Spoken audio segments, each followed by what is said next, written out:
Halo teman-teman semua, jadi di video pembelajaran yang pertama kali ini, mata kuliah yang akan kami bawakan yaitu metode statistika, dan bahasan yang akan kami sampaikan di video kali ini adalah regresi linear sederhana. Sebelumnya, kita akan mereview sedikit atau memberi penjelasan singkat mengenai apa itu regresi linear sederhana. Regresi linear sederhana adalah analisis untuk meneliti bentuk hubungan linear, besarnya pengaruh, dan meramalkan nilai variabel antara variabel bebas X dan variabel tak bebas yaitu Y. Kemudian, bentuk estimasi untuk regresi linear dilambangkan dengan Y cap sama dengan A plus BX, dan komponen ketidakpastian atau error yaitu Y cap min Y. Regresi linear sederhana ini sebenarnya seperti yang sudah disampaikan di kelas, itu ada 3 metode, yaitu freehand method, metode setengah rata-rata, dan metode kuadrat terkecil. Namun untuk video kali ini kita hanya membahas metode setengah rata-rata dan metode kuadrat terkecil. Untuk metode setengah rata-rata sendiri itu pertama-tama kita membagi data menjadi 2 kelompok, yaitu kelompok dengan data yang ada di bagian bawah dan kelompok dengan data di bagian atas. Kemudian kita cari rata-rata dari masing-masing elemen di 2 kelompok tersebut. Setelah itu kita akan mendapatkan 2 persamaan. Nah, dari persamaan itu kita melakukan operasi sehingga kita mendapatkan nilai A dan nilai B. Untuk metode kuadrat terkecil, kita sudah mempunyai rumus untuk mencari B terlebih dahulu, yaitu N atau jumlah elemen atau jumlah datanya dikalikan dengan jumlah elemen X dikalikan dengan elemen Y, kurangin jumlah elemen X dikali dengan jumlah elemen Y, dibagi N dikali jumlah kuadrat elemen X, dan dikurangin jumlah elemen X dikuadratkan. Kemudian untuk mencari A-nya, kita bisa mendapatkan dengan mencari rata-rata dari elemen Y dan elemen X terlebih dahulu. Kemudian A-nya itu kita dapatnya dari rata-rata elemen Y dikurangin nilai B yang tadi kita sudah dapatkan dikali dengan rata-rata elemen X. Ini adalah rumus dari koefisien regresi atau R kuadrat, yaitu jumlah dari kuadrat Y cap min rata-rata Y bagi dengan jumlah kuadrat dari elemen Y dikurangin rata-rata dari Y. Selanjutnya kita akan masuk ke pembahasan atau latihan soal. Di sini kita sudah mengetahui terdapat tabel atau data dari tinggi dan diameter pohon mahoni. Tinggi dari pohon mahoni itu kita lambangkan dengan X dan diameter pohon mahoni itu kita lambangkan dengan Y. Kemudian, yang pertama kita akan membahasnya dengan metode setengah rata-rata dulu, yaitu ini kita sudah membaginya menjadi kelompok 1 dan kelompok 2. Kemudian di bagian paling bawah dari tabel itu ada angka-angka yang di bold, itu adalah jumlah dari masing-masing elemen di atasnya. Di sini kita mendapatkan Y1, rata-ratanya itu adalah jumlah dari Y1 nih, kita lihat di sini adalah 29 dibagi dengan jumlah elemennya yaitu 4, diperoleh 7,25. Kemudian X1-nya di sini kita dapat jumlahnya itu adalah 116 dibagi dengan jumlah elemennya yaitu 4. Kemudian kita dapatkan rata-rata dari X1-nya itu adalah 29. Begitu juga dengan kelompok 2, kita cari rata-ratanya diperoleh 11,5 dan 51,25. Nah, lalu kita buat ke persamaan yang tadi di awal kita sudah sebutkan, yaitu Y sama dengan A plus BX itu, kita dapat 2 persamaan, yakni 7,25 sama dengan A plus 29B untuk kelompok 1, kemudian juga 11,5 sama dengan A plus 51,25B untuk kelompok 2. Nah, dari persamaan tersebut kita bisa melakukan eliminasi, kemudian kita mendapatkan nilai B-nya yaitu adalah 0,191 dan nilai A-nya itu adalah 1,461. Nah, setelah kita mendapatkan nilai A dan B-nya, kita dapat nih persamaannya. Y cap sama dengan A plus BX-nya itu adalah sama dengan Y cap sama dengan itu 1,461 ditambah 0,191X. Nah, dari persamaan ini, apa sih yang kita bisa interpretasikan secara sederhananya itu? Setiap pertambahan satu satuan tinggi pohon, maka diameter pohon itu akan bertambah sebesar 0,191 satuan diameter. Nah, ini adalah metode setengah rata-rata. Lalu bagaimana dengan metode kuadrat terkecil? Di sini disclaimer dulu, antara metode kuadrat terkecil dan metode setengah rata-rata itu biasanya terdapat perbedaan nilai di bagian persamaannya, tapi biasanya tidak terlalu jauh. Langsung kita coba dengan metode kuadrat terkecil. Di sini kita sudah berganti tabel, tidak dibagi dua lagi kayak tadi. Jumlah X-nya yaitu 321, jumlah elemen Y-nya 75, kemudian kita sudah langsung mencari X dikali Y-nya, sekian, dan dijumlahkan yaitu diperoleh 3240. Kemudian kita juga mengkuadratkan elemen X dan dijumlahkan, gitu juga dengan elemen Y. Sebenarnya yang elemen Y ini tidak perlu dikuadratkan juga nggak apa-apa sih, cuman untuk kelengkapan tabel aja. Di sini keterangan lagi mengingatkan X itu adalah tinggi pohon dan Y adalah diameter pohon. Lalu kita cari nilai B dengan rumus yang tadi di awal kita sudah bahas, yaitu rumusnya tertera di situ. N-nya berapa? N-nya itu adalah jumlah datanya ini. Karena ada 8 elemen X, berarti N-nya itu adalah 8. Kemudian dicari di sini perkalian antara elemen X dan Y, jumlahnya adalah 3240. Dikurangin jumlah elemen X yaitu 321 dikali dengan jumlah elemen Y yaitu 75. Kemudian untuk penyebutnya yaitu N yaitu 8 sama seperti atasnya, kemudian dikali dengan jumlah dari kuadrat elemen X yaitu 14.111 dikurangin dengan jumlah elemen X 321 kemudian dikuadratkan. Nah, dari perhitungan itu diperoleh nilai B-nya itu adalah 0,1873. Lalu, kita mencari nilai A-nya. Bagaimana dengan rumus yang tadi? A sama dengan rata-rata Y dikurangin B dikali rata-rata dari elemen X. Kemudian, kita cari rata-ratanya dulu, biasa.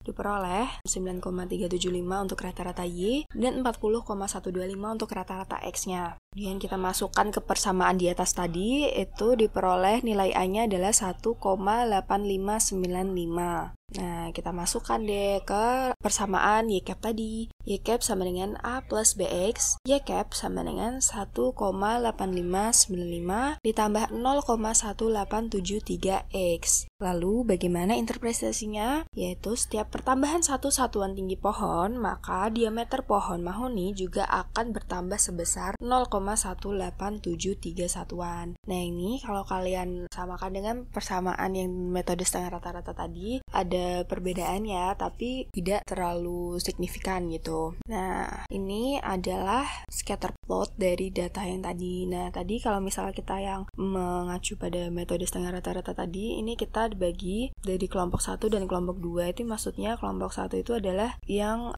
4 titik terbawah dan kelompok 2 itu 4 titik teratas gitu.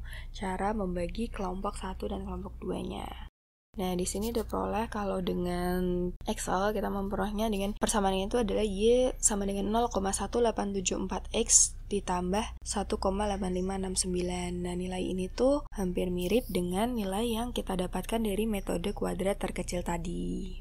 Nah, sekian teman-teman dari pembahasan latihan soal nomor 1. Semoga bisa dipahami dengan baik. Selanjutnya kita ke soal nomor 2. Di sini ada data pengalaman kerja dalam satuan tahun dan juga data omset penjualan dalam satuan juta rupiah. Di sini kita diminta untuk menentukan perkiraan garis regresi atau Y-cap, nilai error kuadrat, dan juga scatter plot untuk metode setengah rata-rata dan metode kuadrat terkecil. Kemudian, kita bandingkan nilai E kuadrat dan scatter plot dari kedua metode tersebut, dan terakhir mencari nilai koefisien determinasi atau R kuadrat berdasarkan metode kuadrat terkecil. Yang pertama, kita menentukan perkiraan garis regresi dari metode setengah rata-rata. Langkah paling awal adalah mengurutkan data dari yang terkecil ke terbesar, kemudian membaginya sama rata. Nah, jika datanya ganjil, mediannya bisa dihilangkan, bisa juga diletakkan di kelompok 1 ataupun kelompok 2. Di sini, yang berwarna kuning adalah kelompok 1 dan yang berwarna hijau adalah kelompok 2. Kemudian, kita mencari nilai rata-rata X dan Y dari masing-masing kelompok. Di sini didapatkan nilai rata-rata dari X1 adalah 1,5, X2 4,5, Y15 dan Y2 9. Rata-rata ini kita masukkan ke persamaan yang ada di bawah, yaitu Y bar 1 sama dengan A plus B dikali X bar 1, dan Y bar 2 sama dengan A ditambah B dikali X bar 2. Kemudian persamaannya menjadi 5 sama dengan A plus 1,5B, dan 9 sama dengan A plus 4,5B. Kedua persamaan ini kita eliminasi sehingga kita mendapatkan nilai B sama dengan 1,33 untuk mendapatkan persamaan yang ada di atas, sehingga didapatkan nilai A sama dengan 3. Karena kita sudah memiliki nilai A dan B, maka kita bisa mendapatkan persamaan garis regresi estimasinya, yaitu Y cap sama dengan A ditambah BX. Nah, Y cap ini sama dengan 3 plus 1,33X. Nah, arti dari persamaan ini adalah setiap pertambahan 1 tahun pengalaman kerja, omset penjualan akan bertambah sebesar 1,33 juta rupiah. Kemudian, karena kita sudah memiliki Y cap, kita bisa menentukan nilai error dan juga nilai error kuadrat. Nilai error itu kita dapatkan dari Y cap min Y. Nah, sehingga kita dapatkan jumlah errornya sama dengan min 3,55 dan jumlah E kuadrat sama dengan 18,67. Nanti untuk membandingkan, kita membandingkannya menggunakan yang E kuadrat. Karena yang E ini nilainya bisa 0 walaupun datanya tidak fit. Karena jika jumlah nilai yang negatif sama dengan nilai yang positif, maka akan menghasilkan total E yang 0. Jadi walaupun dia nggak fit, dia bisa total E-nya itu 0 karena persamaan antara nilai yang positif dan negatif tadi. Selanjutnya, ini adalah gambar dari scatter plot metode setengah rata-rata. Yang kedua, kita menentukan perkiraan garis regresi dari metode kuadrat terkecil. Nah, di sini kita menggunakan rumus B sama dengan N dikali jumlah XI kali YI dikurang jumlah XI dikali jumlah YI dibagi N dikali jumlah XI kuadrat dikurang kuadrat dari jumlah XI. Sehingga kita dapatkan B-nya ini sama dengan 1,25. Nah, untuk mendapatkan A-nya, ada rumus A sama dengan Y bar min B dikali X bar. Nah, dari data ini kita udah dapat X barnya itu 3 dan Y barnya itu 7. Sehingga nilai A-nya sama dengan 3,25. Sama seperti metode sebelumnya, nilai A dan B-nya dimasukkan ke persamaan Y cap sama dengan A plus BX, sehingga Y cap sama dengan 3,25 plus 1,25X. Arti dari persamaan ini adalah setiap pertambahan 1 tahun pengalaman kerja, omset penjualan akan bertambah sebesar 1,25 juta rupiah. Dan ini merupakan nilai error dan nilai error kuadrat berdasarkan metode kuadrat terkecil. Bisa kita lihat di sini, setiap elemen itu punya nilai error. Tapi karena jumlah nilai error yang positif dan negatifnya sama, jumlah errornya menjadi 0. Sedangkan jumlah error kuadratnya sama dengan 18,5. Nah, ini adalah scatter plot untuk metode kuadrat terkecil. Nah, selanjutnya kita membandingkan nilai error kuadrat dan juga scatter plot dari kedua metode tadi. Nah, nilai error kuadrat dari metode setengah rata-rata ini adalah 18,67. Sedangkan untuk yang kuadrat terkecil adalah 18,5.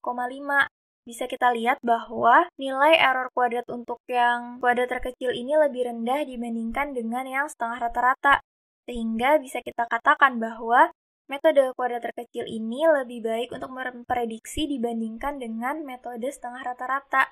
Karena nilai errornya lebih kecil. Nah, bisa juga dibuktikan dengan kita melihat scatter plotnya. Di sini yang berwarna biru tua adalah garis untuk yang kuadrat terkecil, sedangkan yang warna oranye ini untuk setengah rata-rata. Nah, untuk yang kuadrat terkecil ini, nilai koefisien determinasinya atau R kuadratnya itu sama dengan 0,6696. Sedangkan untuk yang setengah rata-rata itu 0,6674. Nah, nilai R kuadrat dari si kuadrat terkecil ini lebih tinggi kan?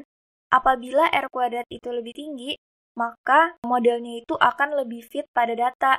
Sehingga bisa kita katakan bahwa metode kuadrat terkecil ini akan menghasilkan model yang lebih fit dibandingkan metode setengah rata-rata.